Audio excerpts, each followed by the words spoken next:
नमस्कार, नमस्कार, नमस्कार दोस्तों। मैं Nikhilesh Jain Hindi ChessBase India channel पर आप सभी का हार्दिक अभिनंदन करता हूं। दोस्तों, कल ग्रैंड चेस टूर में दूसरे दौर की बाजियां हुई और भारत के डी गुकेश विश्व चैंपियन का दूसरे दिन जो प्रदर्शन था पहले दिन से तो बेहतर रहा। शुरुआत हुई बोगदान डेनियल के खिलाफ, वो हार गए, लेकिन उसके बाद उन्होंने कुछ अच्छी बाजियाँ खेली और अपनी रैंकिंग में सुधार किया। तो उसी में से एक बाजी हम देखते हैं। गुकेश ने जो अनीश गिरी के खिलाफ खेली है ये बाजी, और ये जो बाजी है सफ़ेद मोरों से गुकेश ने खेली। तो E4 से शुरुआत हुई यहाँ पे। E4, E5, night F3, night C6, bishop B5, रोई लोपेज होता है यहाँ पर। And then bishop A4, bishop यहाँ पर A6, bishop A4, night F6, castle, bishop E7, और यहाँ पर गुकेश जो है वो एक्सचेंज वेरिएशन चुनते हैं, बिशप इंटू C6 मार देते हैं। अनीश D इंटू C6 मारते हैं, गुकेश खेलते हैं क्वीन E2, इमीडिएटली E4 के पॉन को सपोर्ट लगाते हैं। क्वीन D6 आते हैं यहाँ पर आगे अनीश E5 को प्रोटेक्ट करते हुए। एंड नाउ यहाँ पर गुकेश सॉलिड D3 खेलते हैं, E4 को पॉन से प्रोटेक्ट करते हैं, बिशप ओपन करते हैं। बिशप आता है यहाँ पर अनीश का E6 पर, तो गुकेश खेलते हैं A4। ये बहुत इंपॉर्टेंट मूव है कि एक्चुअली एक तरह से इंडिकेशन है कि अगर आप लॉन्ग कैसल कर रहे हैं तो मैं यहाँ पे आक्रमण करने के लिए इन फ्यूचर जो है वो तैयार हो सकता हूँ। सो H6 खेला उन्होंने यहाँ पे। B3 खेलते हैं गुकेश, नाइट जाता है पीछे D7। आइडिया ज़रूरत पड़ने पर डेफिनेटली शॉर्ट कैसल F5, और इस बिशप को भी आप रीलोकेट कर रहे हो। ओके, नाइट आता है गुकेश का बाहर, नाइट D2। एनीवे यहाँ पर अनीश जो है वो लॉन्ग कैसल करते हैं। गुकेश यहाँ पे खेलते हैं A5। ये बहुत इंपॉर्टेंट मूव था A5। अपोनेंट के आपने बी पोन को जो है वो जाम कर दिया है अब यहाँ पे, और उनकी तरफ से कभी मतलब अगर वो चाहें तो खुल के भी B5 जो है वो नहीं आ सकता। सो बिशप आता है यहाँ पे G4 को, नाइट को पिन करते हैं गुकेश के, बट गुकेश यहाँ पर बिशप A3 खेलते हैं विद द टेम्पो। क्वीन हटता है एंड एक्सचेंज कर देते हैं बिशप। अब ये जो बिशप थोड़ा सा गया था, इसका फ़ायदा शायद गुकेश का जो मेन पर्पज़ होगा कि गुकेश के ऊपर जो अटैक किंग साइड से हो सकता है डार्क स्क्वायर के थ्रू, वो उन्होंने एलिमिनेट कर दिया, और उनके पास ये जो डबल बिशप का पेयर था अनीश का, वो ख़त्म कर दिया। क्वीन E3 खेलते हैं गुकेश यहाँ पर, और D4 के स्क्वायर पे थोड़ा सा सपोर्ट जो जनरेट करते हैं, इस नाइट को अनपिन करते हैं, और रेडी टू D4 अगर कभी उनको ज़रूरत पड़े तो। और डेफिनेटली क्वीन A7 का प्लान तो था ही, तो किंग को B8 खेला यहाँ पर अनीश ने। नाउ रुक FB1। तो गुकेश ने बोला कि ठीक है, अब मैं पूरी तरह से तैयार हूँ। अच्छा, अकॉर्डिंग टू इंजन जाएंगे तो ये पोजीशन ब्लैक के लिए स्लाइड बेटर है। यहाँ पर अनीश ने थोड़ा सा डिले किया, यहाँ पे G5 वगैरह शायद थोड़ा बेटर था। ओके, नाइट जाता है पीछे, बट ये नेचुरल मूव है जो अनीश खेल रहे हैं, क्योंकि आपको अपना रुख खोलना है, नाइट को बेटर लोकेशन पे लाना है। तो जो अनीश खेल रहे हैं वो नेचुरल मूव है। हमेशा हम कंप्यूटर की चालें नहीं चल सकते, क्योंकि कंप्यूटर के सोचने का ढंग अलग है, वो उधर पे एक्यूरेट कैलकुलेट कर सकता है। ह्यूमन जो सही तरीका उसको समझ में आता है, और यहाँ पर अनीश एकदम सही करने की कोशिश कर रहा है।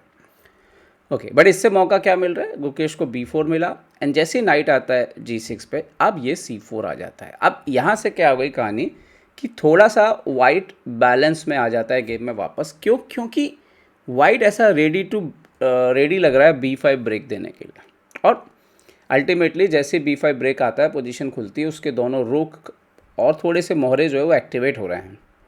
इवन C4 का स्क्वायर खाली होगा तो नाइट भी वहाँ पे जाएगा। तो ये वीक है, बट इसको टारगेट नहीं किया जा सकता अभी। क्वीन D7 खेला, टारगेट किया, बट रुक A3 से डिफेंड हो गया। रुक H लेकर के आए यहाँ पर E8 पर, ताकि F5 वगैरह करेंगे, पोजीशन खुलेगी तो फिर E4 वगैरह भी ला सकते हैं।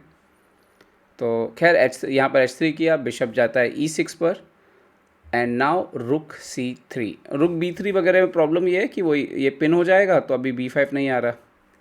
सो इन्होंने किया F6, और आई थिंक यहीं से पोजीशन स्लो होना शुरू हो गई, क्योंकि एक तरह से ब्लैक अटैक नहीं कर रहा है और वाइट अटैक करने वाला है। तो डिफरेंस आ रहा है दोनों के, जो उनके राजा पे अटैक आएगा। तो यहाँ पर जो one of the best move थे, जैसे नाइट को ऊपर लाके और G5 G4 जितना तेज़ी से आ सकता है आना चाहिए।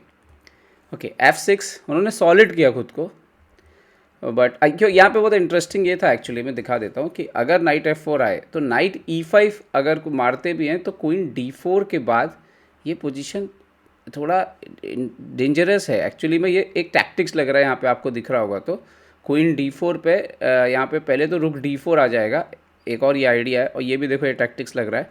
तो अभी आपको ये रुक बचाने के लिए कुछ करना पड़ेगा। तो फॉर एग्ज़ाम्पल आप बोलो कि चलो रुक A3 खेल देते हैं एंड देन F6, और अभी ये नाइट पीछे आएगा एंड देन रुक इनटू D3, तो पॉन भी रिकवर हो गया, पोजीशन भी अच्छा हो गया। सो ये हो सकता था। खैर F6 के बाद क्या हुआ, नाइट B3, अभी नाइट C5 भी आ रहा है, उन्होंने खेला क्वीन को D6, ना यहाँ पर B, या इसके बाद गुकेश ने तो फिर कोई मौका नहीं दिया। B5 एक्सचेंज होता है, पॉन मारते हैं, ये मारते हैं, एंड नेक्स्ट मूव यहाँ पे आता है नाइट ऊपर C5 पर। अब यहाँ पे A6 भी आ रहा है, रुक इनटू B5 भी आ रहा है, उन्होंने B5 के बाद पॉन को बचाया तो A6 आ गया, B6 किया तो नाइट B7, एक्सचेंज चला गया यहाँ पे। तो यहाँ पे गुकेश ने एक्सचेंज मार लिया, और उसके बाद गुकेश ने यहाँ पर लगातार जो है पीसेस, मतलब पोजीशन ऐसी आ गई थी कि किंग भी काफ़ी वीक हो गया था। थोड़े से अनीश ने कोशिश कर रहे थे, अनीश किसी तरीके से गेम को बैलेंस रखने की, लेकिन आफ्टर रुक D6 रिज़ाइन कर दिया उन्होंने, क्योंकि क्वीन ही मर रहा है। ये भी काम नहीं कर रहा था ये मूव, क्योंकि पहले तो रुक इनटू D6 आ रहा है। सो आई थिंक बढ़िया खेले यहाँ पर गुकेश इस मैच में, कंट्रोल में खेले, अपॉर्चुनिटीज़ को पूरा यूज़ किया किंग साइड से। अनीश का गेम शायद इसमें थोड़ा और बेहतर हो सकता था। तो ये था गुकेश का दूसरा दिन। तो दूसरे दिन में हुआ क्या, गुकेश बोगदान डेनियल से पहली बाजी हार गए थे, फिर अनीश गिरी से जीते, और एक बाजी उन्होंने वॉन फॉरेस्ट को हराया, और उसके कारण अभी जो स्थिति है गुकेश की रैंकिंग में, अली रेज़ा अभी भी 10 पॉइंट के साथ नंबर 1 है। आज पहला गेम अली रेज़ा से ही खेलना है।